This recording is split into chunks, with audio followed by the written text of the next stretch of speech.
Okay, good evening YouTube. Welcome back to this next episode of FPL Family with me, Lee, and this is Sam. And Sam, you're telling me there's a chance that Liverpool could be top four. I'm not telling you anything. There's a chance. I'm telling you, the door is open. It's not. It is. It's not. A weekend where Newcastle dropped points, all 3 points. Have you forgotten that Brighton United still got 2 games in hand? Yeah, I did forget about them. They're pretty good as well, to be fair, aren't they? They're pretty good as well. I love this. It's going to my head. It's gone massively to my head. You've had another win and suddenly you're like, that's it. I think it's open. It's far more open than it was, say, 2 or 3 weeks ago. I think 2 or 3 weeks ago it was nailed on to be Newcastle and Man U, 3rd and 4th. But now, I think we're in the mix. I think Brighton are in the mix. Are Spurs in the mix? No. No. I had to take it too far, didn't I? You took it too far with Liverpool. You took it too far with you lot. Then you came to us. Look, if we both end up in the Europa League, we'll have done all right. Our Thursday nights are going to be well exciting, aren't they? Let's face it. Who should we watch? Liverpool or Spurs in Europa League? If we get away, well, it could be you in the Europa League and us in the conference, or vice versa. Could be. Wilco's in the chat. He says the dream is still alive. No, Don't crush our dream, Sam. Wilco, he's spot on. He's spot on. Stop Sam, encouraging him, for goodness sake. Stop crushing our dreams, Sam. Come on, stop crushing our dreams. Damp on your dreams. One thing that I am dreaming of is some FPL points. I've got absolutely naffle. Spoiler alert: the FPL this week has been bad. It's been bad. We will do as usual, guys. Overall ranks and scores and all that sort of stuff. But we are going to gloss over it pretty quickly, I'd suggest. It's not over yet. It's not over. I've still got my 3 Brighton to play. What, just them? Yes. Anyone else? I think so. Well, we'll talk about teams a bit later on. I can't think that I've got anybody else. I don't think so. Can't even think what games are tomorrow now. Oh, but yeah, honestly, it has been a tough week for a lot of FPL managers, I think, so far. Yeah, now, clearly, if March and Mitoma, McAllister and Stupinan and Steele, if all those guys go crazy tomorrow, or whenever it is they play, there's 3 games tomorrow, right? Tomorrow, 3 yeah. games. But from an FPL perspective, it's mostly Brighton, isn't it? We've got Fulham and Leicester. So, Brighton and Everton. A little bit maybe. Nottingham Forest and Southampton. It is all on Brighton. It's mostly Brighton, I think. So FPL managers, you will have some Brighton left. I'm sure there's a few Maddison, maybe Vardy, maybe Harvey Barnes owners out there, but not many, I'd suggest. It's mostly on your Brighton players. But outside of that, it's what's the phrase? It's a good week to have a bad week. Is that the right phrase? I'm not having a particularly good week, but I don't think many are. I don't think there's many points floating around, to be honest with you. I'll blame Edison. Well, you could blame Edison. You could also blame Mr. Erling Haaland. I mean, point dodging extraordinaire. What's that about? How he's not got any points is unbelievable. It was almost like miss a sitter. Oh, a penalty? No, Gundo, you have it. What? Yeah. Even Pep, who loves trolling us in a Friday conference, doesn't he? He even tried to help us, didn't he? He tried to help us, fledgling FPL managers. Erling, you take it. You have to take it, Erling. And he was apparently too nice, was the words that Pep's used. He's such a nice guy, he let Gundogan take it. I'm telling you, that's not the words he used in the dressing room after. I guarantee it. Because he wasn't happy, Pep. He wasn't happy at 2-0. But he probably went over to him and then realised that Haaland is like twice his size and then quickly went, don't be nice. And realised he's got like 40 goals or whatever this season and he needs him. So listen, guys, lots to discuss in the games that we've had. We're going to rattle through those pretty quickly. Probably going to do... I said to you as we're coming on, we'll keep it a little bit shorter tonight because it's a bit later than usual and all the rest of it, but we will probably prattle on for the same amount of time that we always do. We're going to talk about Liverpool, Spurs. We're going to talk about Newcastle, who got, frankly, done over by a very, very good Arsenal performance today. If any of you out there were sort of thinking that Arsenal might have been put off of their stride by their recent results and performances, not a bit of it today at St James's. Very, very good they were. Very good. And we've got to talk about what we've just seen. West Ham beating Manchester United 1-0. Could have been more as well. Man United fans, let us know in the chat how you feel that game went. Definitely could have had more. Yeah. I don't know what... And I'm not about to go off on one about VAR, but that handball on half-time on, was it Lindelof? What? I mean, he basically just moved his arm towards it and the ref blown for half-time. Absolutely bonkers. But let's get into it, Sam. Let's go to a few of the games. But before we do, let's say hello to a few people because there are plenty in the live chat. Samar95, how are you doing, Samar? Nice to see you. Scott Schrager, the OG, is in. He says, bad week so far. It has been, Scott. You're not alone, mate. You're not alone. It's okay. It's okay. It's been a terrible week for FPL. Terrible. But Spurs and Liverpool both won. How often do you get an FPL family live stream where we're both happy? This never happens. So let's just Embrace the carnage that is FPL. Yeah, totally. We're all just happy in the embrace it. FPL family household In tonight. fact, get your scores in the live chat, because if we're going to have to tell you what our scores are this week, then you guys have got to tell us what your scores are. Yeah, but somebody's going to come in and We're go, going to share this I've pain. got 95. No one's got 95, so I'm telling you. Jerps is in. I've had a horrible week, 18 points. Jerps, I feel you, man. Listen, Everyone's there's the going to same. be lots of people down I bet you in the someone mud, in mate. that chat has got less than 18. In the mud. Who else we got? Wilco, De Gea, Conor Gallagher. I had him in my FPL team, didn't I? I had him in my FPL team. Okay, I'll tell you a funny story. What? Because Ben Rama scores that goal. Lee's like, yes, come on, West Ham. Sorry, Come on. United fans. He's I don't like celebrating. to Well, cheer, because it's Liverpool, right? Yeah, and he thinks he can get fourth now. Yeah. So he's in his own little... Stop crushing my dreams. He's in his little weird moment where he suddenly thinks Liverpool are going to be all right again. Sorry to burst your bubble, but you're not. So he's like, yes, West Ham. And then he turns to me and he goes, no, I've got De Gea. De Gea blank again. What a joke.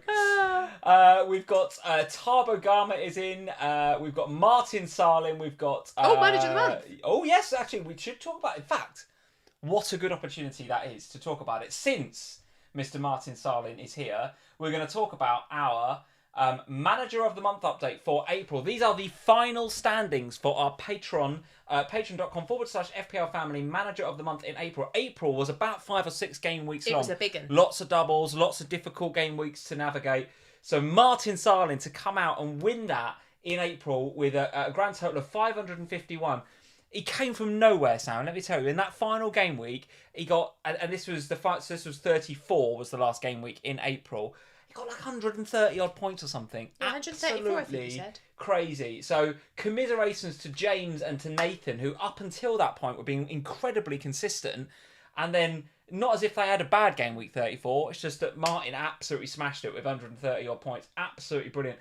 So Martin is going to win a prize of his choice, probably a replica shirt or something. We're going to have that conversation with him on Slack later on tonight, I suspect. But Martin, congratulations on your win in April, and commiserations to James and Nathan, who nevertheless had a brilliant April. They had a brilliant April. And if you guys want to take part in our May Manager of the Month competition, our last monthly competition of this season, of course, then patreon.com/FPL Family is the place to go and get all of that information. If you sign up in May, I'm going to be pausing the billing in June and July. So you won't, if you want to sign up in May, we'd love to have you on board for the May competition. Don't think, I'm going to sign up in May and then I'm going to be charged for June and July when there's no FPL. We don't charge any of our patrons for June and July, right? Because we don't charge in the off season. Frankly, we ain't creating a lot of content because there ain't a lot of football going on. So on the off season, we don't charge, and then billing will resume, of course, in April when back in August, when the football's back and the FPL's back and everything else. So if you do want to come and try us out just for the month of May, patreon.com/FPL Family. If you're thinking my mini league's lost, I've had it with FPL, let's just forget it and move on to next season, come and join in with the competition. Everybody starts at zero. My team can't make European football this season. They're not going to make the Champions League. I might as well go over and win an FPL prize. Right. Off you come. Thanks for the Patreon plug. Stop crushing my dreams. Right, let's get on to... Oh, those are the fixtures. Let's not go there. Let's go to some of these games, Sam. The fact that that's your dream. What? The dream is to make the top 4. Well, how far have Liverpool fallen if that's your dream? Trust me, based on how crap we've been this season, that is I'm happy to be where we're at. The last couple of years, your dreams has been to win the Champions League, win the Premier League. Now it's just to make the top 4. Listen, I'll take it. The way our season's My gone, dream's to be back in the Wilco will agree with me. Trust me. The Liverpool fans in the chat will agree with me. We've been far from our best, and even in this little run that we've had over the last 6 or 7 games, we've not been great. We've just somehow found a way to win. In fact, why don't we start there? Liverpool 1, Brentford 0. What did you make of the game? And before I give my view on it, and are we going to get 4th? No, you're not going to get 4th. Oh my goodness me. Yeah, I thought Trent was good. I thought Trent was really good in this one, and I can't help but feel a little bit aggrieved that I didn't get more points than I did from him, right? I think you can feel aggrieved. He's one he was of those, very, very good. Yeah, that, you kind of feel like every time I watch Trent, I feel like because of the position that he's in, that he could get an attacking return. And the clean sheets are starting to come for Liverpool as well now consistently, which is also nice because, of course, that's just more making him more likely. Obviously, Van Dijk was the one really, though, when it came to the defence this week. He got the assist, got the 3 bonus points. Salah doing what Salah does best. But again, I okay, I want to say something that's maybe slightly controversial here, but I still don't feel like we've got the best Salah playing at the moment. Like, he's ticking over the points. Yeah. He's picking up goals, so I shouldn't knock it. And he's obviously over the 200 points for the 5th season in a row. So, although we've sat here a lot, not just us, but all content creators, and talks about how Salah hasn't had his best season in FPL. Yeah. I still don't feel like he's having his best season, if you know what I mean. Like, he's picked up. Liverpool have picked up. Yeah. I still feel like Salah's got more to give. If you're looking purely from an XG perspective, it was Darwin Núñez, actually, that was getting the chances. Yeah. I mean, I happened to listen to Ian Wright was on Match of the Day last night talking about he doesn't see this being a problem with Núñez, right? Núñez is going to find some consistency, find some confidence in the same way that he did at his previous clubs. First season was bedding in. Second season, he kind of came to the fore. I want to agree with him, and I hope that is the case. I hope that is the case. And one of the things he said, which I agree with, which is Darwin Núñez, for sure, is getting in those positions to score goals. All right, he's not taking them right now, but for whatever reason, confidence, ability, technique, whatever. But with an XG underachievement of minus 0.61 this game week, which was second only to Haaland. No shock. Oh. No shock that Haaland was top for XG underachievers. But Núñez was second. He was the one that was getting into the dangerous positions, but... Listen, you give Mo a chance, and he's going to take it in a way that Núñez doesn't. So yes. he's still the pick for me. Yeah, well, I agree. I think he is. I think the problem that you have is that how much money do you want to spend on Liverpool? Well, let's have a look at the Liverpool fixtures for the remainder of the season then. So 36, 37 and 38, they look all right. It's Leicester away, which, as I said before last Sunday, I don't like the look of that fixture. It's a Monday night against Leicester, and who you're are away fighting, from home. You don't like and going we're away, from home. and I don't like it. I don't like that fixture. I'll be honest.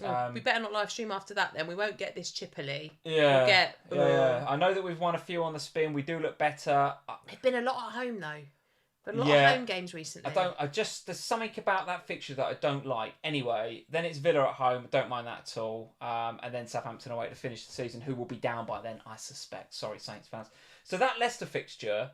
I do think what's happened today with Newcastle and Man United it's got to give us a boost, hasn't it? It's got to give us a boost going into that game, surely. It absolutely should do. And if for whatever reason Brighton don't pick up points against Everton, I can't see that either. But this weekend has been weird for results, so no doubt. Yeah, no doubt. And Everton do need the points. But do you continue to stay invested in Liverpool in the way that you are with? You've got Trent, you've got Gakpo. You're pretty happy with them two between now and the end of the season. No. So okay. Trent, I'm absolutely going to hold from now until the end of the season. There's no way I'm going anywhere other than that. This weekend, he's the one player that I've watched and thought, I wish I had. And didn't like not owning. Yeah, because you've got Robbo, right? I've got Robbo. Yeah. For money reasons, I had to get Robbo. Yeah. And he's missed out. I think he got 6 and Trent got 7. But I felt like I got away with that. Yeah. I felt like I got away with that because Trent was getting forward. He's involved. He's having shots on target. I think Raya made a good save second half. Yeah, whereas I felt a bit hard done by as a Trent owner. Yeah. So Trent, 100% going nowhere from my team. I'm really enjoying owning him again. I feel like I'm owning Trent of last season.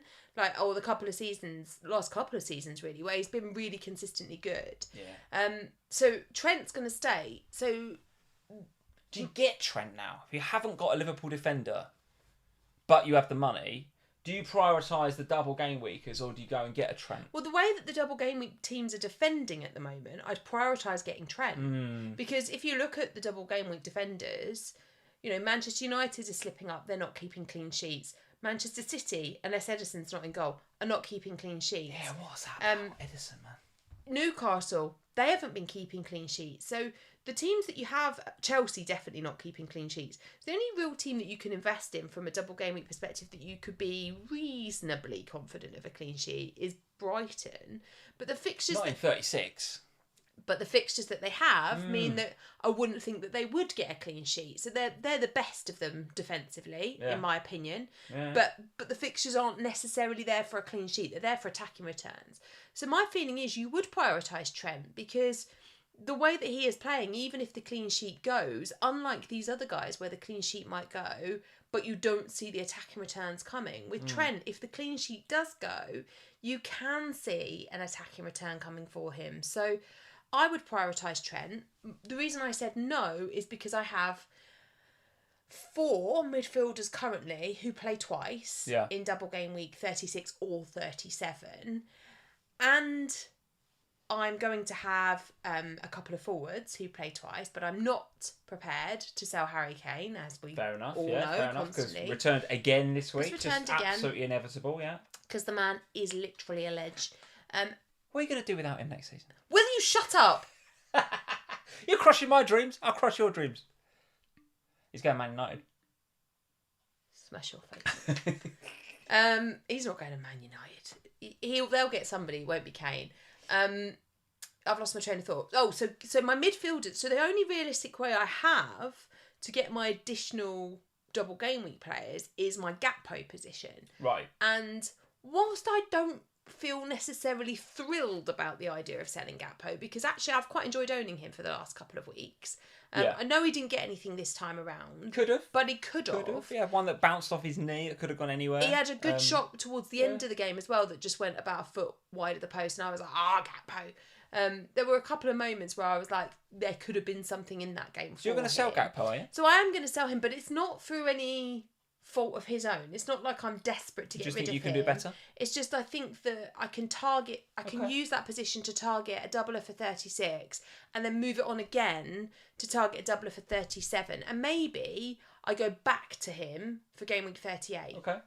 All right. I quite like the narrative we were going along there about the having a bit of a, not a punt, but I do feel like if you were going to have a bit of a differential between now and the end of the season, a defender or two might not be a bad shout. I mean, how many games in a row now Trippier's not kept a clean sheet or got an assist? It's like 9 or 10 or something. So I sort of feel like you could go without him. The City defence, like you say, unreliable.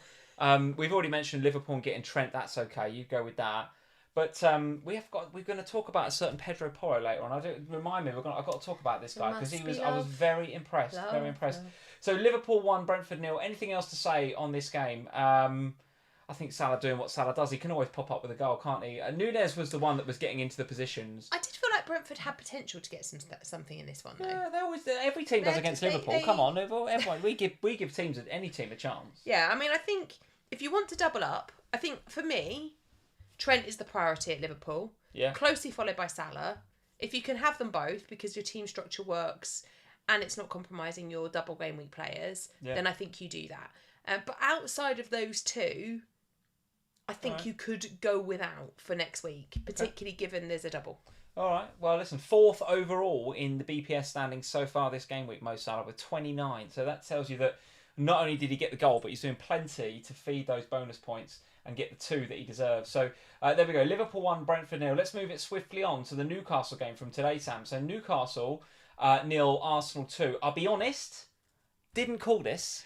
I got this completely wrong. I didn't call it. No, I got it. And in my FPL team, I stuck Trippier and I stuck Isak in there. And I third benched Gabriel. I sold Gabriel. Third benched Gabriel. And that's really stinging me because his EO in and around my rank is something like 0.7. Given he got the 7-pointer, it is stinging like hell, I'll be honest. But to be fair, I never really considered playing him. I sold him. I thought Newcastle would score today. I honestly did. The way that they've been scoring recently, obviously the patch that Arsenal were coming out of, the City game, etc., etc. The narrative was definitely there for a home win. I agree. But you've got to hand it to Arsenal. I thought they were very, very good. It's one of those games today where, well, in fact, both games today, where the exact opposite of what I thought would happen happened. Right. I thought that Arsenal might come out on the front foot. I expected them to come out on the front foot because that tends to be what they do for sort of 20 minutes or so and try and win the game. Yeah. And I thought that they might do what they did a bit about against Liverpool and sort of tail off a bit, and then Newcastle would eventually get the better of them. And I didn't expect Gabriel to be playing after the injury against Chelsea. Yeah. And he doesn't have the double, and they haven't been keeping clean sheets. So I was like, do you know what? And Newcastle have been really solid defensively. In attack. So I was like, I was worried about not having an Arsenal attacker for this one because I didn't really think that Newcastle would clean sheet. But I wanted to play Trippier because there's some attacking threat, which we always talk about, but then it never comes to anything, which is a bit frustrating. So going into this one, I sold Gabriel, which on reflection feels like an okay move. I still would have done it. Yeah. Like, it is what it is. But I wanted to use this game as an opportunity to scout the Newcastle attackers, because I felt, and I said this on our Ohana for our patrons last week, I felt quite unsure about where and how I might invest in Newcastle. So the plan is currently for a Newcastle attacker and a Newcastle midfielder. So what you're thinking then? So given the way that this game went, you know, to be honest with you, Newcastle came out like a house on fire, and actually the momentum was completely killed by the VAR. So there was a VAR for a potential handball against the Arsenal youngster defender whose name I can't remember. For a penalty, and it comes off his leg, but it took VAR ages to do it. So in the end, no penalty for Newcastle when it was initially given, and more importantly, in my opinion, the momentum completely died. So Newcastle got absolutely gunning for Arsenal, and it just died because of the VAR took 3 or 4 minutes to come up with that decision. And then after that, Arsenal, to be fair to them, because it's been, you know, and I have, and others have kind of maybe been a bit critical of them this season for not being that kind of that good at game management. Yeah. But they were great at it, right? Yeah, Every 2 seconds they were down. Xhaka spent more time on his arse than up in that arguing. game, or arguing. You know, every time there was even a little touch, they were down and, you know, rolling around. And listen, I call it S-Housery, whatever you want, but they got the job done and they win 2-0 and they keep the title hopes alive. So, but from a Newcastle perspective, you want to get in one of their forwards. I've got Isaac already. I'm thinking about going for the double up and going Wilson as well. I'm going to ask the question that's going to get asked a lot ahead of their double game week in 37. 36. Let me just remind ourselves. Next week. Let me remind myself. Yes, the Newcastle double, Leeds and Brighton. Yeah, of course, and then it's Leicester and then Chelsea. So ahead of the double game week coming up for Newcastle, which of those two would you have? Well, what, out of Isak and Wilson? Isak or Wilson? It's difficult, and I still am not sure that I'm 100% sure that I know. The one thing I will say is that Wilson came off a bit early in this game, which I think bodes well for him going into next week, because he didn't get the full 90, whereas Isak did get the full 90. Yeah. I thought there were moments today where Callum Wilson probably could and should have got something. And, of course, had that penalty been given, I would have expected Callum Wilson to have taken that, converted it, and then picked up the points. So, for me, I think, because I don't have either, and it's a straight choice, the penalty and the additional route to points that Callum Wilson has from that, and the fact that he went off a bit early this week, I think means that he's the one that I'm going to go to of the two. Yeah, I didn't like Isak wide. No. I don't like it. When Wilson went off, I think St. Maximin came on, played left, and Isaac went in the middle. Better. And he looked better, yeah. Better. But for sure, I don't like him wide, and I don't think he likes playing wide either. And the way that Newcastle play, they like to kind of stretch those defences, and they do keep their wide players wide. Yeah, right? They do receive the ball where they like to cut in, like St. Maximin likes to cut in, Almiron likes to cut in as well. Jacob Murphy, who I thought played actually all right and had some chances today without getting any FPL points. Super cheap, by the way. I didn't realise quite how cheap Jacob Murphy is. Yeah. So if you're looking for a differential way into that Newcastle midfield, okay, minutes, risk, etc. It comes with a health warning, no doubt about it. But if you want a super cheap option in that Newcastle midfield, I don't mind Jacob Murphy. I don't mind him. I mean, so that's the other thing I'm looking at is a Newcastle midfielder. And on Ohana, I was talking about, you know, Joe Linton versus Jacob Murphy versus Willock. Yeah. Because it's been those three really that have been the kind of standouts in the midfield that you could choose between. And one of the things that I do really like about having Willock come in for Gakpo is that's a lot of money then siphoned off into the bank. Yeah. And to do what with, though? What do you do with it? So I'm already set up for game week 37. Okay. So that would mean I don't have to make any transfers going into 37 because I've already got 2 Manchester United, 3 Manchester City and 3 Brighton. But going into 38 then, I'd have 2 free transfers and a lot of money in the bank, which would allow me to get Salah for game week 38. Right. And then I could have, for the final game week of the season, I can have the holy trinity of Kane, Haaland and Salah, which I like. Whereas if I go Joe Linton, it's going to take an extra points hit in order to make that change. Whereas if I go for Murphy right now, I put myself in a position where I can get to Salah without needing to compromise anything else, which is attractive and appealing. Okay. All right, and from an Arsenal perspective then, their remaining fixtures read like this. It's Brighton at home, Forest and then Wolves. you'd back them based on the result and the performance today to go and get 9 points out of those, would you? I mean, I'm not entirely sure that's enough for them to win the league. I'm going to back City from here on in, I suspect, as I have done most of the season. But 3 from 3 for Arsenal. So we're all going to be looking at Brighton and Newcastle this week. We're all going to be looking at Brighton, United, City and Chelsea the week after. We're not going to be looking at Tell me again Martinelli who they are. and Saka, etc., are we? Brighton, Forest and Wolves. See, I don't think they will get 3 points against Brighton. Do you not? No. At home? Yeah, come on. No. Really? I don't. I think Brighton have got so much to fight for at the moment that I think that game, if Arsenal win it, they're going to have to work really hard to win that game. I think that there is potential that there's a bit of a slip up there and that Brighton take a point away from them. The other two, yes, I think they will. And I think, it's the same as everything, isn't it, with us in FPL, is that we always, and rightly in so many ways, we look to target in on the doubling players because the double game week players are the ones that have the potential to bring the most points returns over the course of the game week because they're going to have the extra minutes.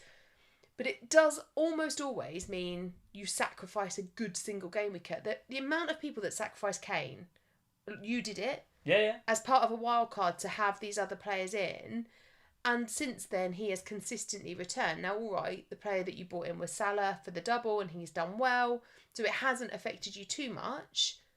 But nonetheless, you have to sacrifice good players in order to get these double game weekers. And then you have to hope the doublers do what you think they're going to. And so with the Arsenal assets, it's a risk, right? Not having them is definitely a risk. I don't think you can ignore. So I disagree. I think Arsenal will beat Brighton. I think they'll get 3 for 3. Whether that's enough for them to win the league or not, time will tell. But I don't see them dropping any more points. And the player you cannot ignore Martin Ødegaard right now. You can't ignore him. No, but what is that, like 5 goals in the last 5 games or something? Ridiculous. Okay, so your midfield currently. 2 Brighton. Yeah. Can't get rid of them because they've got a double. Probably not, no. Rashford. Can't get rid of him because he's got the double. Yeah, okay.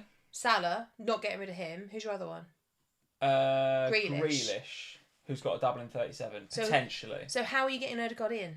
Well, I don't know. But all I'm saying is you can't ignore him, I don't think. I think those fixtures, we're all going to be piling into the double game weekers. See, I think that the thing you could do, potentially, is not have him for 36 because it's a tough fixture against Brighton, and then use one of your Newcastle double spots with a Arsenal player after that, because that was my thought process. Is I don't need to hold my Murphys, my Callum Wilsons. Would you get rid of Wilson or an Isak in 37 then? And he could become Jesus. With Leicester at home, I don't know if you would do that, to be honest with you. When they're fighting for top 4, I don't know, to be honest with you. It's the sort of thing you could do. But this is what I mean, is I think it's hard to have Arsenal right now, unless you've already got them. Yeah. Because you're probably, if you haven't got them, it's probably because you filled your team with doublers. Okay. All right, just saying he's hard to ignore at the minute. Ødegaard, he's playing bloody well. He's hard to ignore, but he's also very, hard very to good. get. Very, very good. Let's talk about Spurs 1, Crystal Palace 0 then. So a win for Spurs. Hurrah! Finally a win for Spurs. Hurrah! And posting some pretty good stats. And from the highlights that I saw, Spurs were worthy winners in this game.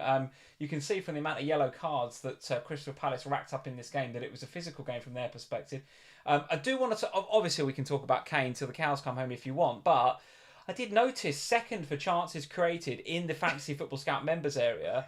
You're going to love this because I bought him in on my free hit the other week. Absolutely. Right? I honestly think that you love Pedro Porro more than me. I was mega impressed with Pedro Porro. Well, I can't even say his name, Pedro Porro. Now that Ryan Mason has gone back to this, Stellini and this back 4 nonsense has gone, and Ryan Mason's gone, right, we're going to play the 3, and you 2 wide players... You basically don't even need to defend. That bit like Trent. That's how Spurs approached this Palace game. He said to who was left? Royale. No, Royale was back. No, but Royale was he was like in the centre on the right, wasn't he? Right centre back. Right, yeah. And then Porro was next to him in the sort of wing back. Yeah. Perisic left? Can't remember. I think so. Must have been. But he basically said to the wide players, don't worry about defending. Just go and attack. And Pedro Porro, I'm telling you, when he gets forward... I wouldn't say he's unbelievable, but he really impressed me. And he's on set pieces, taking your corners. Yeah. Listen, Fantasy Football Scout members area, as you know, quick plug for Scout. If you're not on Scout, have a look at it. Free trial still on. Yeah. Same rules apply. Same thing I say every week. Have a look at the Fantasy Football Scout members area. Those that are a member can check this out. Pedro Porro, second for chances created after, well, listen, Kevin De Bruyne was first, so no shame in coming second to Kevin De Bruyne. So Porro, second for chances created with 4. Top in the game week for crosses with 12 crosses. He's also up there for touches in the opponent's half as well. What more do you need? We're talking about differential punts between now and the end of the season. Pedro Porro, just putting it out there. None of the other defenders are keeping clean sheets. You might as well go for something a bit out there. Pedro Porro, come on, get him in your team. I honestly don't remember you ever talking so passionately about a Spurs player as you have Pedro Porro. For 3 weeks now, you've been banging on about Pedro Porro. I just think he's going to go massively under the radar because, again... He's not got a double. Same rhetoric, no double. So we're all going to be looking at the same... Last Sunday, we had this conversation last Sunday. Our teams are all going to look the same for the last 3 weeks. Everyone's going to have the same players. No one's going to be... If you're behind in your mini leagues, sorry, you've already lost because everybody's team is going to be template for the last 3 weeks. So where's the differentials? I said Son last week. Thought Son was unlucky in this game. Thought he could have easily had a goal. The other one ruled out for VAR. Don't know, but it could have easily scored. And Pedro Porro, I'm telling you, these last 3 games, I think there is some returns there for Porro. I think there's a double-digit haul in one of those games. And if you're brave enough to play him, instead of maybe an Estupinan in 36, because look at that. Are you going to play Estupinan against Arsenal and Newcastle away? I think you have to. He's got attacking potential. Don't have to. Stop it. You're going to play Trippier. Who else are you going to play? Right, stop it right now. What? I would play Estupinan over Trippier all day long. What, in 36? Have you watched Trippier? You're mad. Absolutely madness. What, Leeds and Brighton? You want a bench? What now? Trippier's like my second choice for captaincy this week. Oh, never mind not playing. Enjoy your 4 points. Unreal. Trippier How hasn't would had you play Estupinan over Trippier this week? Right, I'll tell you why. Hold the line. Absolute nonsense. While you rave about Pedro Porro some more, because we do love a bit of Pedro Porro now in this house. Right, here we go. Here's Kieran Trippier over the last few weeks. Oh yeah, listen, I know. So he's got a double game week against Leeds and Brighton. I know, but we've had 1, 2, 2, 2, 1, 2, 2. And then all right, there was a 12, then it was another 2, 5, 1, 1, 2, 2. He's been... I love Trippier. Now, look, Webby's trying to dig me out here. Look, you'll be teeing me up to get Zaha next. Now, I did shout out Zaha a couple of weeks ago and he did return, so you can pipe down Webby. That was a good shout. A good shout. It was not. You shouted out Zaha last week. You sat here last week and said, get Maddison and get Zaha. So far, Zaha's blanked. In fact, all he did was get booked against Spurs. Right, listen, rather than you just having a go at me all the time, Pedro Porro, you're the Spurs fan. Tell me, am I barking up the wrong tree or is this a good differential between now and the end of the season?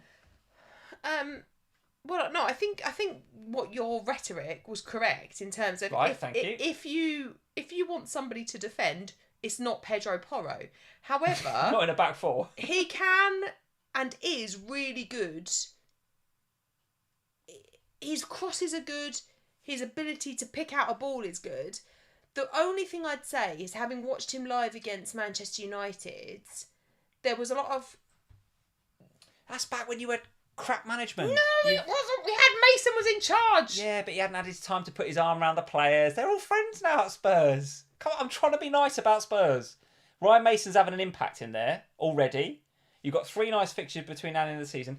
Second, by the way, across the whole game week so far for underlying BPS, Pedro Porro, 40 BPS. Gundogan is the only one that can beat him right now with 45. Have you been on the happy pills today? Just saying. Liverpool Just saying. have won a game and Lee thinks everything's going well. I like Pedro. We're going to talk about our teams later on and what transfers for next week. Are you getting Pedro Porro? I've got 2 free transfers and I am seriously considering Pedro Porro and I'm not joking. Oh my God. I'm not joking. I like Pedro Porro. I thought he had a really good game in this one. I don't think I'd be using one of my free transfers to bring him in ahead of a double game. I cannot wait for Pedro Porro to brace next week. And hang on. That's the reason I beat you in FPL Not only this are you week. going to bring him Porro. in, you're going to start him next week. Might do. Yeah, might do. Why not? We're away at Villa, aren't we? Time to have a bit of fun in FPS the last 3 game weeks. Right, what else from a Spurs perspective then? Porro, Kane, anything else? No, I think if you're investing in Spurs, it's Kane. Right. Good. And apparently Porro. Not apparently. Right, let's move on. Let's talk about City 2, Leeds 1 then. Apart from how the hell Erling Haaland hasn't scored, it's absolutely unbelievable. But it's not just that, is it? It's also, what on earth are you doing, Edison? Where is my clean sheet? Yes, he does seem to... I remember seeing some stat after the game about his lack of save ability. Do you know what I mean? Like, he's faced a certain number of shots this season, and his... I don't know what the stat is. You guys will tell me in the chat, right? But there's this kind of like expected save delta stat that I've seen. You know, where how many shots have you faced on target versus how many you've saved? His do not make for good reading, Edison. No, they don't. Not at all. But when you invest in Edison, when I invested in Edison, I did it because I looked at, they had good fixtures where clean sheets should have been there. But the problem we're having is that, so I wasn't that bothered about the save stats. Because I was kind of like, well, I'm not expecting save points out of you. I'm just expecting 6 points most weeks because they were keeping clean sheets at this point as well, which is the frustration. Yeah. Since I've brought him should have in, kept a clean sheet in this game. But it was the same against, who was it he played against in the first game of Fulham? Wow, lots of teams. Fulham. The first game they played in game week 34. There's Fulham. Edison owners out there that have had him for weeks going, yes, we know, welcome to the club. I've had him for weeks. Right. He's been blanking every 5 minutes. Okay. And then, the one time that they did keep a clean sheet, he was benched. So anything you want to talk about from this game that will bring your octave down from up here where you're talking about Porro and Edison to back down to a normal level? This game was ridiculous. Yes. Haaland dodged every point going, including giving away penalties so he didn't get any points. City scored the exact same goal twice. Grealish didn't play. Yeah. And Edison conceded. So it you all went move on? Absolutely brilliantly. Oh, and also people like Stones were benched for the managers that have him. Yeah. Oh, and Ake went off before the 60. The 60. So what are you thinking about your Man City assets? Because you're not going to sell any of them ahead of the double game week. You're going to stick with Haaland, Grealish, and Edison. You're going to stick with them three, or move anything around. I'll stick with Grealish and Haaland. Edison's up for debate. Okay. Because I think Edison could be anyone else. Okay. I could go Chelsea. I don't think I want to. Chelsea? I could going back to Kepa? Come on, man. Well, it's going to free up some more money, isn't it, on my quest for Salah for 38. Could go down to De Gea, to be honest, and have 3 United, and then use my City transfer somewhere else. But the issue I also have with City is, if I didn't have Edison and had an extra City player, who would I get? Difficult, isn't it? So I don't think I'd want to get De Bruyne. Bit expensive. Maybe I would, but I don't think I would. Maybe I'll, and then Gundo after today's performance. Or maybe, but I mean, surely he's been absolutely rocketed by Pep for taking the penalty. I don't think so. City, I don't think are going to come up against the tactic that Leeds used that often, which was classic Sam Allardyce, which is get as many people on the goal line as possible, as quickly as possible. Every time that City come forward, which was 99% of the time, Leeds would just retreat. And they were almost scared to engage. They wouldn't step up and engage and win that ball back. So they retreat. So what happens is Mahrez gets the ball wide. Leeds flow back onto the goal line. It's like watching Sunday League, isn't it? It's like watching under-9 Sunday League. Everyone flows back to the goal line. And then there's just Gundogan just there in the hole. So Mahrez is like, well, there you go. It was the same ball twice. I'm not being a good finish, but take nothing away from the finish by Gundo. But Leeds, if they're gonna play like that between now and the end of the season, they will go down. I think, but I don't think that they will. I think they'll have to change it. So my view was actually that if I was gonna change up my City investment, I'd probably go lean towards Mahrez again. Because I thought that the last couple of games he's looked all right. I don't know. I'll have to see. I'm not doing anything about them this week. It'll be ahead of 37. All right. Super chat from Cyberdet. Thank you, Nigel the Crab. How are you, mate? Evening, Bombfields. Hello, mate. Only a -8 this week and 210 transfers this season. Yikes. Special shout out to... Now, I didn't know about this. I've just read this comment. Did you know about this? Special shout out to Harry for unintentionally streaming some adult content on his live stream. Did you know this? Some audio for some adult content went out on Harry's live stream. I did not know this. Harry? I did not know this. Wait, stop. Hang on. Harry, you'll be getting... the YouTube police will be in your email, mate. He'll have the YouTube police on him, won't he? Right, no, but hang on. What did he? What did he just played it, or I'm just reading out the comment. I don't know. Or the audio was accidentally on at the wrong moment. I think the audio. Simon says unintentionally streaming adult content. His own audio. adult content. I don't know, Sam. I don't know. You're putting images in Harry? people's heads that people don't want. Right. Harry must be in the chat. Harry. What happened, mate? I need some clarity here, What please, happened? Harry. Wow. Is that all Simon wanted to tell us? That's why he super chatted, basically. I have got so much time for Si super chatting just to tell us about Harry and his adult content. Webby's in. He says, "Lol, sorry, it was funny." It actually happened. Amazing. Has anyone got a video of this? Because I need to see this. Right, before we get into our team, Sam. What you were talking about before we get into Harry's adult content. No, before we get into our teams, a quick shout out to Chelsea. No one's buying them in FPL, but they did actually do a goal. My mate and they did Koulibaly. actually get a win. Not Koulibaly, Badiashile. Yes, he's finally done something. Yeah, he did. Honestly, I don't know. Chelsea winning 3-1. I have no idea how that happened. Do you watch the highlights of this game? Yeah. I mean, they were 1-0 up. Okay, fair enough. They're over 40 points Decent now. goal, Gallagher. Well done. Well, they're safe now, basically. Bournemouth went 1-1. Great goal by Vigna. And then after that, the Chelsea goal just led a bit of a charmed life, particularly at the beginning of the second half. Great save by Kepa. It was all Bournemouth. One, I think, clear-cut header with a pretty high XG from literally in the 6-yard box. Don't know how they got away with it. And then Badiashile just pops up with a goal, and then João Felix with unbelievable, really unbelievable.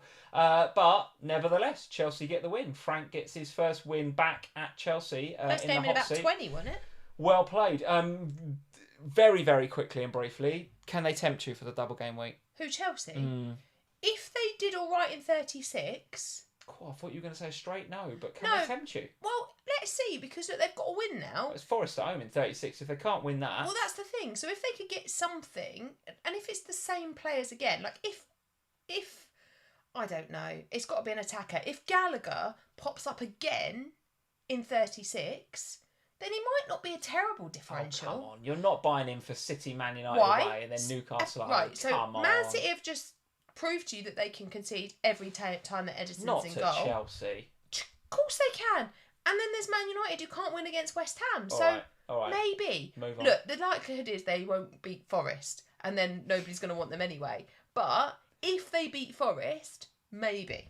Sam, the answer to that question is no. I'm not considering know. Chelsea. It could Yeah, have been well, a very you're the one quick. that's just been sat here saying get differentials in. Could have been a very easy conversation that, but you had to string it out for a minute. The answer, folks, is no. Don't get Chelsea. They're terrible. Apparently the answer is Pedro Porro. Team Sam then is on 27 points this week, which actually doesn't sound too bad in the grand scheme. At 28, I think you'll find. 28. So I do apologise. Could you change it? Please? I must have done this a You've little done bit. me out of a point. I think Rashford got 2, didn't he? You're right. You've done me out obviously of a point. created this slide before the 60 minutes where Rashford picked up his second point. I do apologise. 28 points. That make all the difference. Your overall rank therefore is not 105k. It's presumably 104 or something k, is it? Yeah, I don't something know. like that. 103. So you're down a little bit, but you've got your 3 Brighton boys to play, including the penalty maestro himself, McAllister, who, if he could score another goal like he did last game week, would be very welcome for both of us. Those 3, I think, going to save your game week, or how are you feeling about the game week? I mean, they have to, don't they? They need to. They have to save my game week. Yeah. But the thing 1-0 is, solid mark. don't you feel like everybody's game week is basically needing to be saved by Brighton right now? Yeah, it's feeling a bit like it. I'm starting to wish I'd played Everson over Ederson. Yeah, probably. But listen, you weren't ever going to do that, were you? What, home to Leeds versus away at Fulham? You're never going to do it, are you? You're never going to do it. So anyway, it's a pretty mere game week. It is what it is. I think most people are going to be in a similar position, right? Trent in with the 7 is good. Kane in with the 8 is good. The Haaland captaincy, unbelievable how he's not got any points. Let's see how the Brighton boys get on. Thoughts for you ahead of game week 36 coming up, the double then. What are you thinking and planning? So Watkins to Wilson. Right. Gakpo to Jacob Murphy. Gakpo to Jacob Murphy. I'll tell you what, in game week 1, if you'd have said, I'll be bringing in Jacob Murphy for a 36 double game week, you'd have laughed. I'd have laughed you out of the room. Gakpo to Jacob Murphy. Okay, interesting. All right, so That's all the aboard plan. Newcastle, even though they're a bit not so great today. You're still believing in them. I think you have to for the double, and then next week Jacob Murphy becomes someone else, and then that position eventually becomes Salah. Not concerned about the Jacob Murphy rotation risk with Almiron potentially? Obviously not. You obviously think Murphy's now done. I mean, I don't think anyone's nailed on ever for anything in a double game week. But what I do think is that I've got to pick one out of the three. All right. And it's either Murphy or You Joe. don't have to pick one out of three. You keep Gakpo as the other option. Yeah, I don't know if I want to. He's not nailed on. All right, fair Is enough. he? Luis Diaz could start. Luis Diaz could start. Yeah, I hope he does. You know, he's not nailed on either. So I think if I'm going to go for somebody that's not nailed on to start, might as well be somebody that's got 2 games to not start in and maybe get, you know? Yeah, might as well get a 0 from a double game week. Absolutely. If it's part of a broader plan to get Salah, then I'm on board. My game week, equally crap. Game week score 27. My Rashford 1 will actually be 2 as well. So I'll be the same as you, 28. Total points, 2326. That'll be overall rank 56k, whatever. Overall change, minus 8.1. Absolute guff, rubbish. Crap game week. Let's move on. Estupinan, Mitoma and McAllister, same as you. So whatever, we will end up on the same score this week. We'll end up on the same score. Max basically. is back ahead of you. That's not a shock because I've had a crap game week. He's got Salah and Kane, isn't he? And Haaland, yeah. He's got the freemium, so he'll be all right. He'll have got the 2. The Salah points were very welcome indeed. Isak was a bit of a disappointment. I bought him in thinking he might do something. Watkins as well, 1 pointer. It's about 3 or 4 back-to-back now for him, which is not 4. too great. And then the Gabriel sitting on the bench was a stinker, but I genuinely didn't think they'd keep a clean sheet, honestly. Hence putting Botman Also didn't think he'd play ahead of him on the bench. Yeah, well, for sure, flagged as well, right? So the one thing I will say is that I'm probably not going to sell Gabriel now. Probably not. What? Not even for Pedro Porro? No, because Gabriel, the Arsenal fixtures, as I said before, they look all right. Well, this is the plan with the 2 free transfers potentially going into the next game week. So if I wanted to have Callum Wilson in this team and have Isak and Wilson, I can do Watkins to Wilson, and then I can do Botman to Pedro Porro. I'm doing it. I'm doing Pedro Porro, and you can't stop me. It's going to happen. It's going to happen. And then we'll either have Trippier, who, frankly, he's in there because he's an EO risk more than anything. Estupinan with his double, although I don't like his double, but I'll probably play him because he's double. Then it's a kind of Gabriel, Robertson and Pedro Porro, all with the single game weeks. Who would I play? Let's just style this out a little bit. Hang on, stop. Pedro Porro away at Villa. You can't bring in Pedro Porro. Robbo away at Leicester. Hype him all this and then not or start Arsenal him. at home to Brighton. Difficult, isn't it? You can't hype Pedro Porro this whole stream. Everything good you've said has been about... I probably would play him. I'd play him ahead of Gabriel probably and back Brighton to get the goal at the Emirates. So you're going to bring in Pedro Porro and start him? Why not? It's game week 36. It's time to... Everyone's got the same team. Sweet. Have you seen the Spurs defence? I know. You kept a clean sheet. Oh, well done, Spurs. 1 clean sheet. 1 clean sheet and I'm going all in on Spurs. We've kept 1 clean sheet this year. There we go, guys. That is the game week. So we will know a bit more about how our teams have got on after Mitoma, McAllister, March and Estupinan and Steele or anybody else you've got from Brighton has played tomorrow night. Good luck if you've got anybody from Fulham, Southampton or any of the other teams that are playing that are complete non-starters from an FPL perspective. What is coming up this week? Thomas is in the chat just saying Pedro Porro is a joke. Coming up this week, Sam, what have we got? I literally love that you've gone so hard on Pedro Porro. I'm getting Pedro You Porro. are going to get so much abuse if Pedro Porro does anything bad. Like if he scores an OG or gets sent off, he's just going to come imagine at he you. gets something though. I love it. Oh my gosh. What is going on this week? The pod will be back. The official pod will be back. Me, Kelly and Jules on Thursday this week. So make sure you get that in your ears before the deadline on Saturday. There'll be an Ohana as usual for our patrons this week. That'll be out on Friday morning. Very nice. And you'll be able to catch us both on Sky Sports News on Saturday. Excellent. Just as I'm bringing in Pedro Porro, I've got to go live on UK TV and tell everybody else what I've done. I really hope that the State Your Case this week is for Pedro a Porro. single game week defender. Yes. Because then you're away at Villa. Because then Mark, the producer, will go, right, state your cases on this. And then what generally happens is that Lee comes to me and goes, I want to do this player. And then I pick someone else to make sure that we don't do the same player. And if it's that, I'll just know he's going to do Pedro Porro and I might as well pick anyone else. I'm doing it, guys. It's on. Thank you for joining us here for this slightly shorter version of FPL Family because of the Manchester United game on a little bit later. Thanks to everybody listening to the podcast and to all of you that listen to our voice notes in the week. Those are getting lots and lots of plays. So, guys, Wherever you're listening to the podcast, hit that follow button, hit subscribe, hit whatever the podcast button says, and you'll be notified whenever our little voice notes go live. So thank you to the podcast listeners for tuning in. Thank you to you on YouTube. Thank you to the live chat. Leave us a like before you go. Hit that subscribe button, and we'll see you next Sunday after the Pedro Porro hat trick. See you soon, guys. Bye, guys.